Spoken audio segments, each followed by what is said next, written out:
Hello every one. ഇന്നത്തെ ക്ലാസ്സിൽ നമ്മൾ എടുക്കാൻ പോകുന്നത് വൈറ്റമിൻസിനെ കുറിച്ചാണ്. വൈറ്റമിൻ ഡിയും സിയുമാണ് ഈ ക്ലാസ്സിൽ അപ്ലോഡ് ചെയ്യുന്നത്.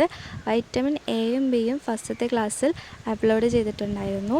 അതിൻ്റെ ലിങ്ക് ഈ വീഡിയോയിൽ കൊടുക്കുന്നതായിരിക്കും. എല്ലാവരും ക്ലാസ് പോയി കാണുക. ഇനിയും വീഡിയോസ് ഇടുന്നതായിരിക്കും. എല്ലാവരും ചാനൽ സബ്സ്ക്രൈബ് ചെയ്ത് വെച്ചാൽ വീഡിയോസ് കാണാൻ പറ്റുന്നതായിരിക്കും.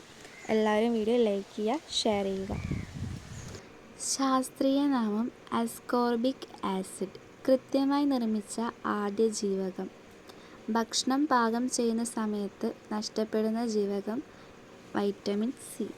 യുവത്വം നിലനിർത്താൻ സഹായിക്കുന്ന ജീവകം.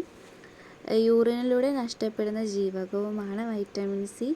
രോഗപ്രതിരോധ ശേഷിക്ക് ആവശ്യമായ ജീവകമാണ് വൈറ്റമിൻ സി. ത്വക്ക്, മോണ, രക്തകോശങ്ങൾ എന്നിവയുടെ നിർമ്മാണത്തിന് ആവശ്യമായ ജീവകം. Fresh food, vitamin, anti cancer vitamin എന്നെല്ലാം അറിയപ്പെടുന്നത്. ജീവകം സിയുടെ അപര്യാപ്തത രോഗമാണ് സ്കർവി. ജീവകം സി ലഭിക്കുന്ന പ്രധാന ഭക്ഷ്യവസ്തുക്കളാണ് പഴങ്ങൾ, നെല്ലിക്ക, പപ്പായ, മുരിങ്ങയില തുടങ്ങിയവ. ഇനി അടുത്തത് ജീവകം ഡി.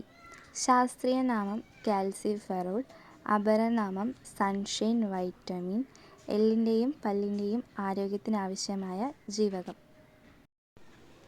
ജീവകം ഡിയുടെ അപര്യാപ്തത രോഗം കണ, റിക്കറ്റ്സ്.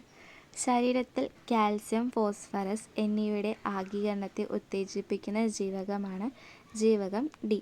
സ്റ്റിറോയിഡ് വൈറ്റമിൻ എന്നും അറിയപ്പെടുന്നു.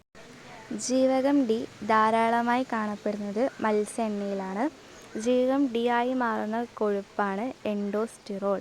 പ്രധാനമായും ലഭിക്കുന്ന ഭക്ഷ്യവസ്തുക്കളാണ് പാലുൽപ്പന്നങ്ങൾ. ഇന്നത്തെ ക്ലാസ് ഇവിടെ അവസാനിക്കുകയാണ്. അടുത്ത വൈറ്റമിൻസിനെ കുറിച്ച് അടുത്ത ക്ലാസ്സിൽ ഇടുന്നതായിരിക്കും.